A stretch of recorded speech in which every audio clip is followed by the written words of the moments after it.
আজকের রাস্তাটা একটু ভিন্ন। পুরো রাস্তাটি এরকম আমি যেভাবে দেখাচ্ছি আপনাদেরকে, পুরো রাস্তাটি সোলিং করা, কিন্তু দুপাশে চা বাগান আছে, উঁচু নিচু পাহাড়, অনেক জায়গায় চা বাগান না, বিভিন্ন গাছপালা আছে, পাহাড়ি গাছ। তো বেশিরভাগই চা বাগান। হ্যাঁ, আমাদের সামনে আমাদের আরও বন্ধু আছে, তারা সাইকেল নিয়ে যাচ্ছে। আসলে আমি এতদিন ধরে বাগানে ঘুরতেছি, আমার মনে হয় যে আমি বাগানের একটা অংশ দেখতে পারিনি। হয়তো অনেকেই ভাবতে পারেন যে আমি প্রায় বাগানে যাই কেন। আপনি বাগান আসলে আপনি দেখে শেষ করতে পারবেন না। আপনি হয়তো বাগানে গেছি মানে কি, অনেকেই এটাই বলবেন যে সাতচুরি বাগানে গেছি, ঘুরে আসছি। আপনি হয়তো 1 ঘন্টা 2 ঘন্টা 4-5 ঘন্টা সময় দিয়ে আসলেন, মাসে একদিন বা 2 মাসে একদিন, সেটা দেখা হলো না। আপনি মূলত যদি দেখতে চান, আপনি বাগানের কানায় কানায় ঢুকতে হবে আপনার।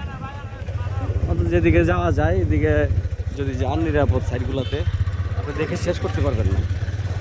কত 1-2 বছর ধরে ঘুরতেছি, শেষ হয় না, আর অনেক বেশি হয়তো, বা আমি আর তো দেখছি গেপে গেপে,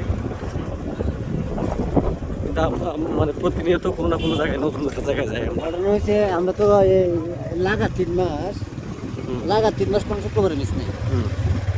পাহাড়ে আসতেছি, একটা না একটা জায়গা নতুন পাচ্ছি।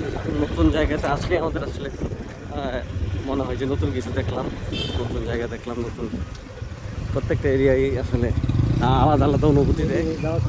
ওই গেছিলাম না,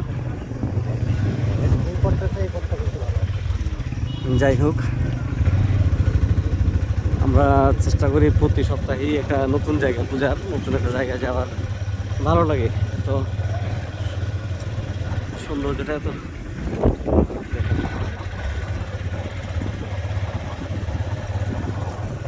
এদিকে, ওদিকটায় নিচু জায়গা, ঢালু জায়গা আছে। পাহাড়ের একটা সবচেয়ে বড় সৌন্দর্য পাহাড়ের ঢালু জায়গাগুলো। ভালো জায়গা ওই জেল আছে, ওই ঝিলগুলো অনেক সুন্দর।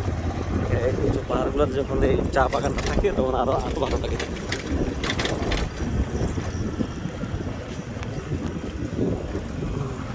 এই যে নাহিদ ভাই ড্রাইভ করতেছে, জিতু ভাই আর আমি পিছনে আছি, ভিডিও করতেছি।